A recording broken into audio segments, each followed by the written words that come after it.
welcome to episode number 7 of Dial a Drummer. I'm Shannon Corey. I'm Brian Stevens, and again, we found a friend. So, Shannon? Yes. Thursday night of 2 weeks ago, maybe, I guess it was a Thursday night. So, the Grammys had their big summer shindig, and I went and I said hey to everybody. You know, you're shaking babies and kissing hands and doing that whole thing, you know, and seeing folks that you normally you either talk on the phone to or you email and they send you files. Right. That's how we do things nowadays. We don't actually see each other unless somebody throws a party. Right. Nobody's in a room playing music. Then it's on. Anyway, so I'm walking down this, you know, in the Buckhead Theater, there's that long entrance hall when you first get past the box office. And out comes this rather dapper young man. I mean, with a stride of confidence that you would be hard-pressed to match. Right. And I looked at my wife and I went, I've got to go say hello to Yonrico Scott. Me? Coming down the hall, coming out of the doors from the actual, because it was loud in there. Yeah. It was loud. And so coming out of the hall, coming down the hall there, I just walked right up. I'm an introvert. You might not be able to tell from this show, but I'm very much an introvert. He comes out of his box real quick. Yeah, he does. And I just made myself. I was like, I don't know him, but we've got a lot of mutual friends, Yonrico. Okay. Especially bass players. There's something about you and I and bass players where we have a real commonality. Okay. One of my favorite people in the entire world is Joseph Patrick Moore. Me too. He's just a good cat. He's a great guy and I love Joseph. heck of a player. He's a sweet person. He's a great spirit. He's done some recording for me. We've played a few gigs together. Mm-hmm. He's a fabulous person. Yeah, I'm sorry he left. I know, right? Yeah, it's not. It's, I don't feel the same with him not around the block. I know. Yeah. Right. Vegas is lucky to have him. Right. Yeah.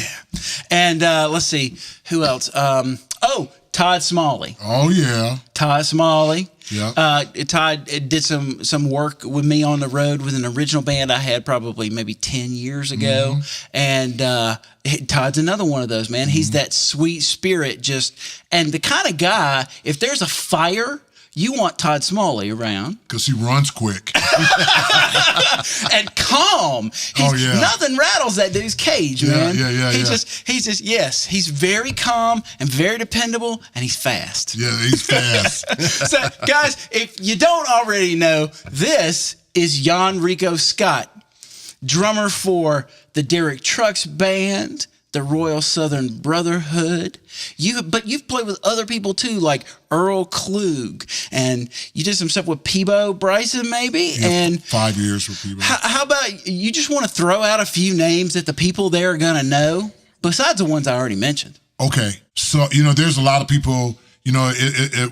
Playing with somebody when they were like playing on the guitar or singing, and I'm playing the drums. Yeah. So I play with a lot of people. I got a chance to play with John Denver. Yeah. Wow. Stevie Wonder. Stevie Wonder came to Atlanta for the King holiday, and I got a chance to play with him a couple times. Yep. And then I went to LA, and I got a chance to play with Whitney a couple times when we were After 7 was on the road, Babyface's brothers. Yep. So over the years, I've done a lot of corporate stuff.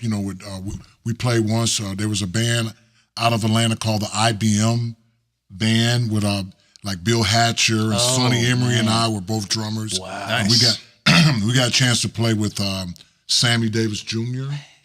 And on this one series of gigs with them, the first one was with Andy Gibb. Yeah. Oh, wow. Man. Man, he played with everybody. Well, it was IBM, and when IBM was the megastar, so the gig was from like 6 in the morning to 12 noon. Oh, wow. And they used like It's like an all-star lineup. Right, and then the second series was John Denver, and then the third series was Sammy Davis. Oh wow! So nice. I gotten a chance over the years to play with a lot of people. With Derek, there was like it was a revolving door. Right. Of people. We got a chance to play at the Obama inauguration, the first one. Yeah, we played the Southern Ball. So that was awesome. Me and Dwayne Trucks played drums together on that. So Very nice. Cool. Dwayne is doing great now. Absolutely. And unlike a lot of podcasts that go totally backstory and they start like, tell me about when you were 10 years old and you started. If you go to workinddrummer.net, those guys, Zach Albetta and those guys, they did a great interview with you a while back. Where they totally go into your backstory. And so if you don't know who Yonrico is, you can always check out that podcast with our buddies Zach and Matthew Krause. It's called Do Your Homework, Kids. Learn something. Yeah, the thing is, I don't want to bury the lead here. Right, I understand. I don't want to bury the lead. Yonrico Scott has been around, and you've been doing this in the music business as a drummer, as a composer, as a band leader. As an artist? As a visual artist even. Yeah.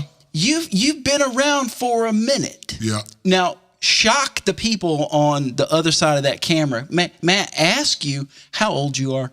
I am 61, about to be 62 in a couple months. The collective gasp is huge right now, man. No, I've been lucky. I've been blessed, and taking care of myself. Trying to do the right thing, and we think about it. We have good jobs when we take care of ourselves. Amen to that. If you if you do the right thing, you hear all the stuff. Well, the food is so bad, and the hours.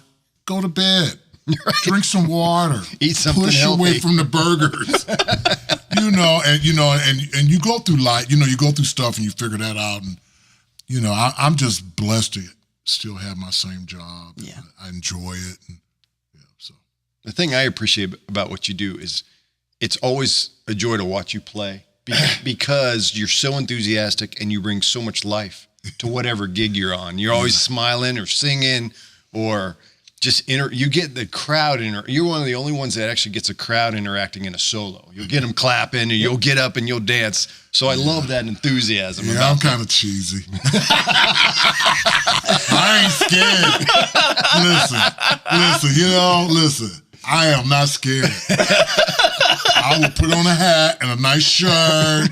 I like to have fun with this. Sure. You only live once, man, and we gotta do it our own way. After you figure out what the rudiments are and you learn how to read, and of course we want to learn musicology and music history. Sure. And then at some point, you got to kind of take it and make it your own. Yeah. That's a good point. Well, I'm not that one to go, well, I like the way the guy played, but I love Jeff Sight, but I'm not going to be playing like Jeff Sight. Right. He's one of my Jeff, I'm calling Jeff. Right. He's my dearest friend. Right. But I do things different than he does them. Sure. I got Kenan Boto, or there's some drummers here, Marcus Williams, Sonny Emery, Scott Meter. This is like a list. Marlon Patton you've had on the show. There's some world-class cats right here. U2 cats, right? Shannon Bryan, great cats, any kind of situation. Yeah. But we all still got to bring something to the table this hour. Sure. That's what you want, And, I started doing records, and I said, well, what can I, Billy Cobham did it. Right. Tony Williams did it. Yeah. I'm not going to do it like them. I love them. Yeah. I admire it, but I want to kind of do it my way. So I'm the singer percussionist dude. Yeah. Love it. So let's talk about that a second. Okay. I want to know, because you're a studied percussionist. You're not just a caveman with a couple of sticks behind some drums. You're a studied, studious student of the instrument. Mm-hmm. But there's a transition at some point when you go from learning and emulating all the people that you love to finding whatever that thing is that's special about you. Mm-hmm. Do you know when that moment was? Yeah, I had a couple moments. Okay. I had one moment. I was, I went to college real quick. I went to college at, I got a scholarship offer a bunch of scholarship offers as a singer in high school in Detroit. Mm-hmm. And because I was a football player. So I ended up going, I went to Alabama, and they wouldn't let me, Bear Bryant was there, they wouldn't let me major music and play music. So I ended up going to Kentucky State. Okay. And while I remember it had to be homecoming at Kentucky State in 1970. Yeah, 76 or 75, one of those years, because we just played the game, we won, but I had to practice for my recital the next day. And I was in there and outside, I remember like it was yesterday, I could hear everybody partying outside and going crazy. There you go. And I'm in the band room. I still got my I still got my cleats are off, but I still got my jersey on. I took the pads off and I'm practicing. And it was that moment that I went like, wow, I hit something. It was like a light came over. I know it sounds weird. No, but you knew. I knew that this is what I was going to be doing for the rest of my life. Really? I kind of had, I always knew at 5 years old, because my mom was a gospel singer and, it was always music around us. But that moment said, you know what? You're going to be all right because you're going to be able to play the drums, right? Percussion, vibraphone, timpani, because that's what I was in the midst of at that time. Right. I had found another voice, and until recently, in the last few years, have I been able to really, play my voice, not just drum set. I always wanted to sing. I always wanted to, I always wanted to be that, that Grady Tate, that Phil Collins, Levon Helm, Buddy Miles, you know what I'm saying? Those cats, who sing like Grady Tate was a prolific singer. Yeah, no doubt. So I think it was that day in that band room where, I was right before my freshman recital. I learned Flight of Bumblebee on xylophone. I never, in Detroit, we were all good drummers and we were all good players, but I really didn't study the mallet percussion in high school. So when I went to college, I had to kind of play catch up. Right. But by the time I graduated, I was playing 4 mallet. Oh, man. I practiced. Yeah, you got 2 mallets further than I did in my music education. I had some guys was on my case, bro. Patrick Arnold and Dave Davenport. Oh, wow. My 2 teachers, Very cool. Yeah. Your voice. Part of what makes every one of us different is we all have some unique perspective that we bring to the instrument. Is there a moment that you were playing that you can recall that you finally went, that's what I've been looking for. That's it. That's who I am sonically. A few times, and I really know that I become kind of different because I do play jazz. Right. I bop. I do, I really understand that. Yep. But then I do play funk. Yeah. I play R&B, I've done it so long now that I'm that guy. So my voice has kind of changed kind of with the music. Then I got the crazy jam band stuff. Yep. Which, the Derek Trucks records have still been played. I did 9 records for him. Yeah. And so I think I've kind of, at different points in my life, over these 61 years, kind of heard different voices at different times. Right. I heard the mallet voice one time. The drum set still opens up and changes. I'm in kind of a new metamorphosis now because now I'm in the phenomena of being an aging drummer.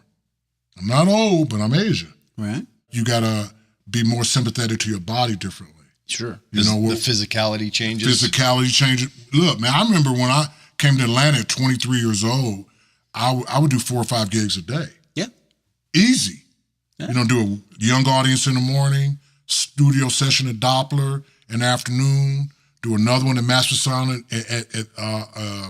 the late afternoon. Then I go over and play at Walter Mitty's. Yep. And then after Walter Mitty's, go play at Hedges with Brendan O'Brien. Right? Wow. And by the end of it, I'd be cooked. Yeah. But I could do it now. I focus on 1 or 2 things. Right. And I let all my energy, you learn that over time. Sure. Because nothing gets your full due.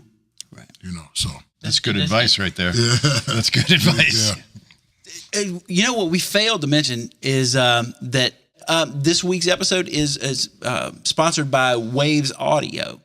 And Waves Audio it's a company that I use their products just about every day. In fact, yesterday I had a video project that I was doing some audio post-production on, and their whole restoration bundle saved my butt. Right on. Yeah, because when we did this video shoot, the guy that we were interviewing was sitting pretty much right next to the air conditioning unit. Oh, nice. It's a nice sound to Yeah. have. Whoever scouted that location they either didn't have very good ears or they just weren't thinking. Right. It was a pretty nice They little saw the spot, nice comfy chair and said, that's good. Yeah. So even though we used a shotgun microphone, there was still a little bit of a noise floor there, and the Waves audio stuff just completely, it saved my butt. It makes me look like a genius. You are a genius for getting it. People sometimes find it. They say they find it remarkable what I'm able to do, but I got to give most of the credit to plugins like Waves, because they really do make my job a lot easier. And we really appreciate them being a sponsor for the show. Absolutely. And if you'll go to dialdrummer.net/gold, you'll be able to get what is normally an $800 package of plugins. Again, plugins I use every single day. You'll be able to get them for $199 if you go this week. Wow. $199. Jesus. There's like 35 or 36 plugins in this bundle. Wow. And if you do the math on that, that's like $5.24 for almost the price of a venti hot chocolate at Starbucks. Okay. Now we're talking. You can get any Rick one is like, of you had 35. me at hot chocolate. So, by all means, the great thing about that, when you go to that link, dialdrummer.net/gold, anything you buy on the Wave site, we get a little piece of. It goes back into helping to pay for production of this show, and it's not a cheap thing for us to sit in front of a few little IP cameras and make a little show. And these microphones don't pay for themselves, kids. Right? And thank you for coming and sitting in the room above my garage. Yeah, but that is not just a garage. It's a drummer's haven. Oh, man. So one of the things I wanted to get to this week, and it was one of the things that I had told myself if I ever met you, that I would ask you about. And it ties in with an email that we got this week. We got an email from a guy whose name is Jeff. Jeff's from Dallas, and he's 35 years old. Mm-hmm. He's teaching drums at a couple of music stores. Mm-hmm. He's playing some gigs on the weekends. Mm-hmm. He's even got a church gig that he does. Nice. And Jeff's he's at that spot, when you're 35, if we can all, gentlemen, if we can look back and remember what 35 was like. Shannon's still 37. Probably known each other about 37 I know, years. right? We have. We go back a long time. He went back, and he's sort of taking stake. And at this point, I think he's probably looking at what that number is that he puts on his tax return every year, and it's probably not as much as he'd like. And his question for us, and the question that I posed to you, he's asking, at 35 years old, he hasn't done what civilians call making it. And just wondering, his question was, at 35, if I really want to do better in my life, should I look to do something else? Or should I stick with this music thing? Because who knows, Woo. That's a loaded question. Well, it's a loaded question, and it could be answered so many different ways. Right. I was one of those guys who just kind of stayed fast and just kind of kept doing it. And my way might not have worked for everyone else. Right. And we were just talking, Shannon and I, before the show, where the new guys, the new successful musicians are guys who have other jobs like you, mm-hmm. or got other, and it could be musically oriented. So that might be an idea for him. Right. To find learn computers. Because we're in 2017, man. I don't know a lot about them. Right. I wouldn't give up, man. If he's been spending this long at it, but maybe figure out something else to make it a cocktail. The thing that I was hinging on in that email were the words "making it." haven't made it. Okay, yes. Well, the first key has to be your passion. What's your passion? Right. Because there's different degrees of making it. Right. I mean, you can simplify it, but if you're working and you have the blessed opportunity to make money doing what you do, and you get to go play shows, and you have a church gig, and you're teaching, you've made it. Right. I mean, there's different degrees of that term, because let's face it, the MTV star of the world, that game's a long time. Sure. You know, that's a very rare air kind of a thing at this point. And you know, so again, you know, a person's interpretation was making it. Yeah. You know, listen, I think is making it when your kids are doing good and your life is all right, and you know, that's kind of that's making it. Right. Or when you're able to work a little bit, you kind of doing things you want to do. You go home at night. Yeah. There's a whole. Are your bills paid? Your bills making paid. It, baby. you know, I mean, you still playing music every day, and there's a lot of guys. I play with a band Sunday where Bill Wilson is a keyboard player, and he's like me. He's never done anything else in Atlanta, and he won't teach. You know, I teach a little bit, but not, you know, like on something. Then there's the guys who, like the Sam Skeltons and the Mace Hibberts, who have serious professor jobs, right? But they go out and do $50 gigs at Blind Willie's, so they can play, and they made it. So with your interpretation or your idea of what's making it, that's the question. I think being successful and being able to do what you want to do, just maybe want to find something else on top of that. Yeah. Hopefully it's musically oriented. Well, let's unpack that a second, because I think there's a lot of value in that. Mm-hmm. I know for me, when guys approach me and ask me that same kind of question, whether they're 25 or 35 or some of them 45, right. You know, one of my first questions to them is, do you have some signposts? Do you have some markers that indicate that you're headed in the right direction? Mm-hmm.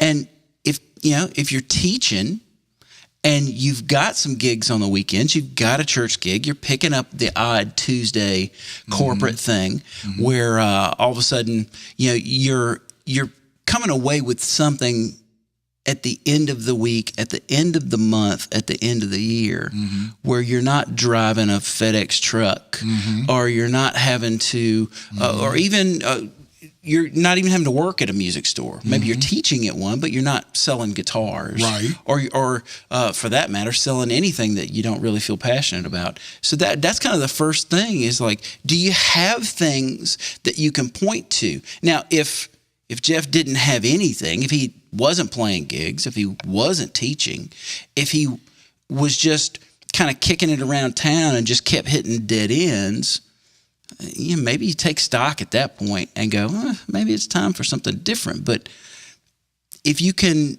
get to the end of your year and you can stack a few of them together, if you can stack 10 of them together. Listen, and you throwing that dart, and this has been my thing. You throw that dart. Now, what I try to do is throw the dart from different hands with my feet and everything. There you go. Right. Well, you keep throwing that dart, eventually something's going to hit. Right. Something will work out. And also, I want to also add, now, this is where it takes stepping out of the box, because when you're doing the teaching job, 2 or 3 teaching jobs, occasional gig weekend, then think about your own original project. Oh, there you go. Now, see, this is the emphasis I have with most of my peers now, because I got a lot of boys. We're just talking about that, you know. And in the same token, you got to go out and, you know, think about something that you wrote. It makes playing with other people better when you and plus, you know, like by me having, like I didn't really start cutting records. It's only been 10 years I've been doing my own records. So I have 5 now. But when I have the original records, I can go out and do other kind of gigs. Sure. I can do, because the guy goes, yeah, you got a record? Boom, I got that. Yeah. So you can go out and do a clinic. You can go, so that kind of helps with a little income. You know, you're doing you know, you like you get creative. You know, you try to get it coming in from all kinds of ways. And I'm saying, as long as you ain't selling a guitar, if you're teaching a drum, playing a couple weddings, church, I love church. I like that part of our life. You know, I like the fact that I can go out. It's not always got to be a major room. Right. I still like playing the Ritz-Carlton, bebopping, and the fact that I can do it. I think that's a point too. I think a lot of people get hung up on the kind of gig. Mm-hmm. If it's a gig or a show, if you have a performance at all, go play like you're playing to 100,000 people, because you don't know who's in the audience. Right. And you're getting to play. Be passionate for what you do from an artistic side. Mm-hmm. But I, in the era of drumming became a sport, I think it's been lost that if you're getting to play music, like you said, playing the Ritz or the Roxy, now it's the Buckhead Theater, or the Fox, or any room, pit orchestras. Enjoy the moment. Just stop putting so much emphasis on what kind of gig it is, and be thankful you have a gig. Yeah. Hey man, when I was in LA and I was doing a Broadway in LA, so I was there for 6 months, and I went to the Baked Potato. And when I went to the Baked Potato and saw Simon Phillips playing in the Baked Potato with that tiny little kid, right? It took up the entire floor, right? That changed everything, because I was like, wow, he's doing a local gig to keep his chops up. Yeah. Then you go to next week and it's Harvey Mason. Or you got, Steve Gadd doing the same thing. Yep. If those guys do that, that's their workshops. Yeah. So what's making it? Right. Making it is knowing that you're making a living, and you, like you said, stepping forward is moving. Don't get stagnated. Now that's easy. Mm-hmm. It's easy to get stagnated and blame everything else, blame the music business for you not moving. But usually, just like when you were in college or when you were going through those educational years, you had to bust your butt to learn this information. You never really can quit learning this information. No, I'm definitely always. Definitely. Right. I knew I needed to study a little bit harder. Like last year when I watched the Grammys, and I didn't know one. Like I was like, who are these people? Right? Chance the Rapper? Now I know. What? And you can't go. No, I'm just not down with that. Right? No, because it's our business. Right. We're not plumbers. We're musicians. So you gotta see where the groove of the universe lies. Sure. That's a great line right there. The groove of, because we, man, and there's different grooves. If you listen to pop radio, they got kind of like a, almost like a second line rhythm. Oh yeah. Do, do, do, do, do, right. do, do, do. Oh, you listen to a lot of records. It can be pop, reggae, but that New Orleans type of second line groove happens a lot these days. So the groove of the universe. I still think that there's a chance that we can discover the groove of the universe. You think about the American drum set is barely 100 years old. Right. The actual innovation, Stravinsky played different forms of drum set. They call them battery, where you play, it looked like a drum set with bass drum pedal, ways of hitting the bass drum and all this. But the American drum set, man, I feel like somebody really is still going to come up with something. But before you do that, you got to go study all the other cats. You need that history. There's a lot of cats don't know about those other cats. That's true. What they don't know is, like I love, what's the drummer for Dave Matthews Band's Carter Buford. Yeah.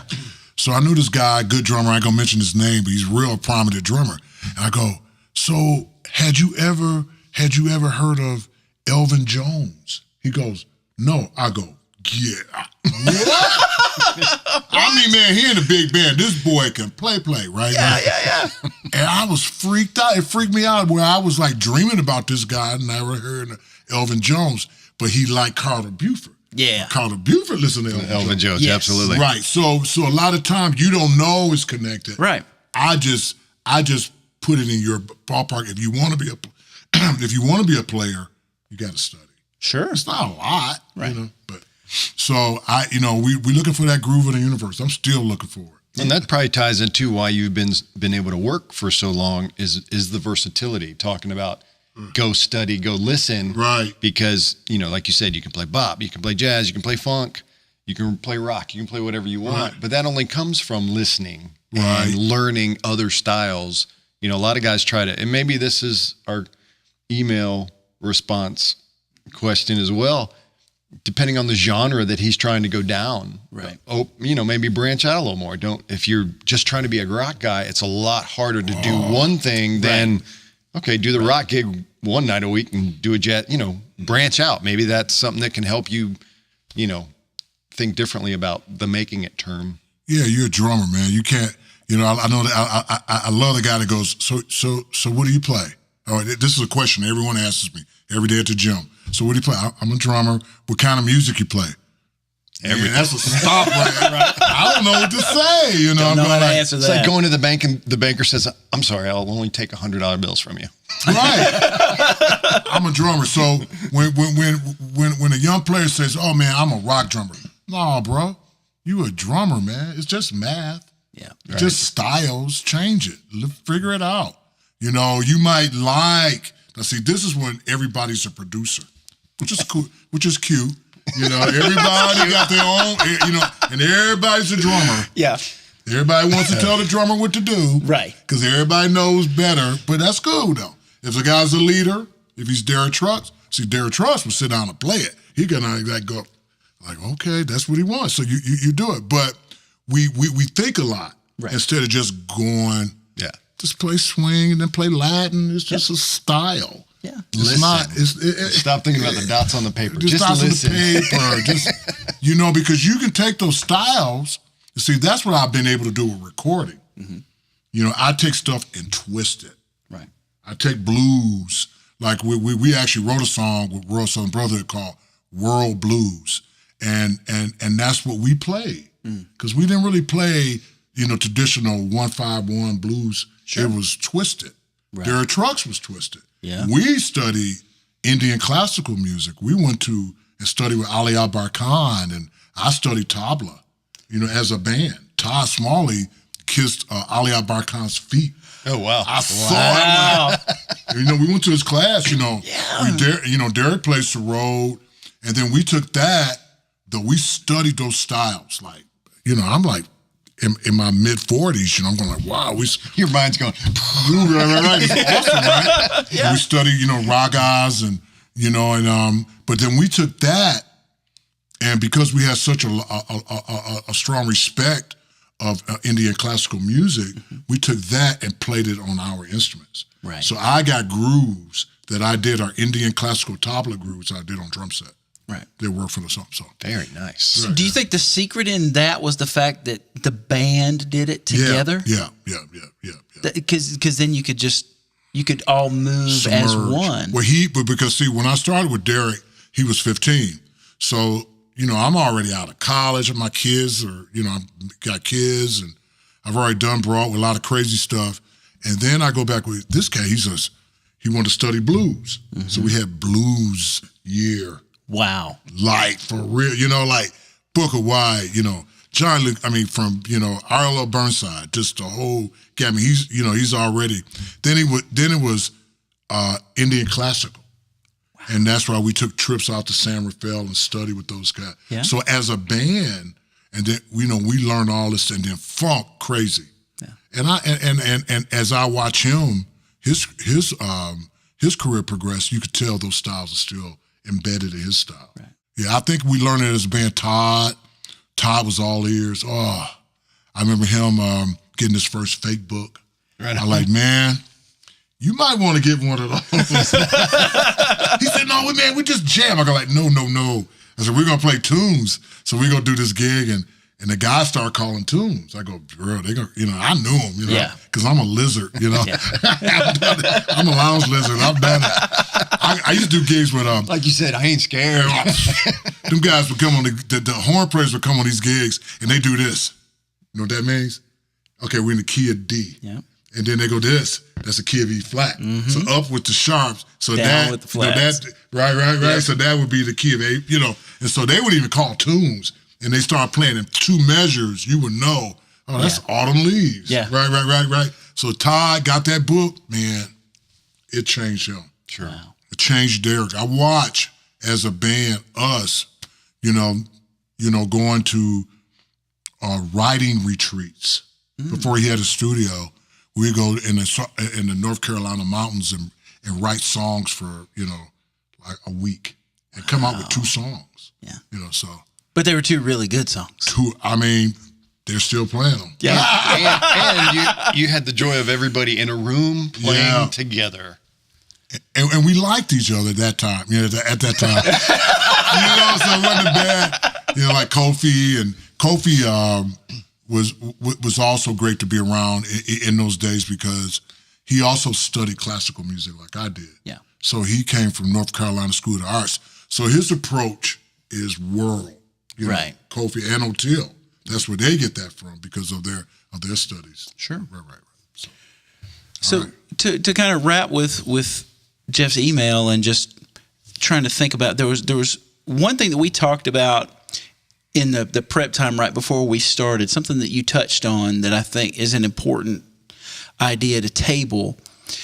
In 2017, going into 2018, if he or anybody like him is waiting on someone to put them on the bus and do it for them, we don't live in that world anymore. We really don't. No.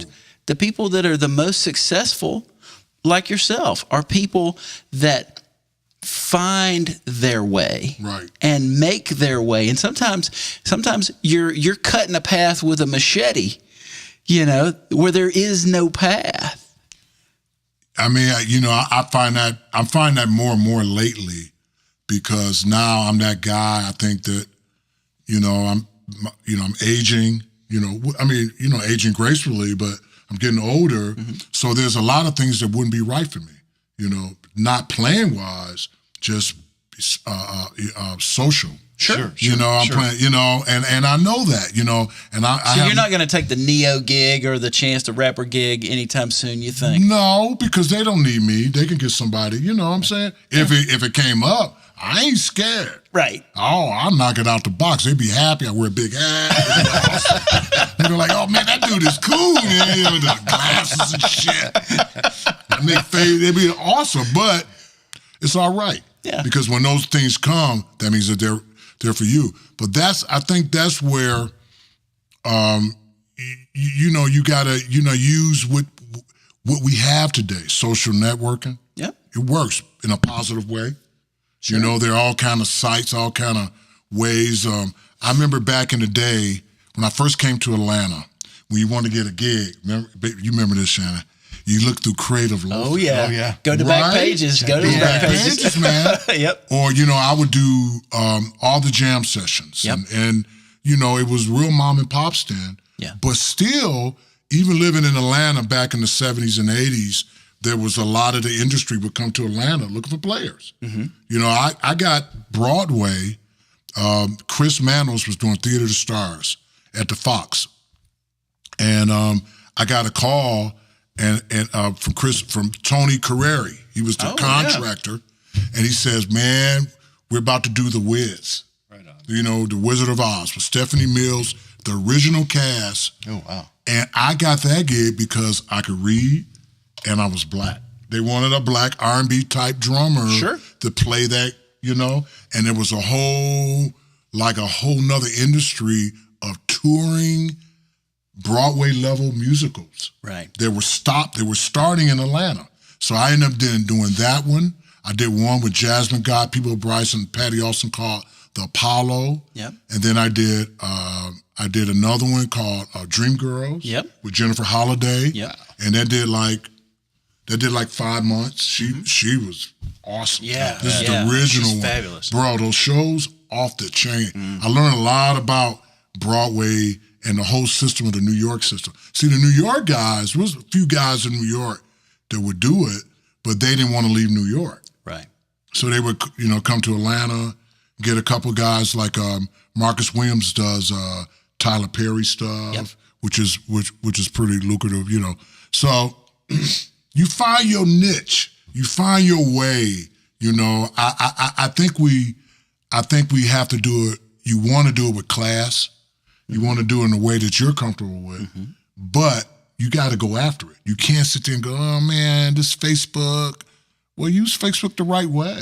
Yeah. Use Twitter the right way. Use your website. I never did. While you're playing on those social sites, that means you're not touching your instrument.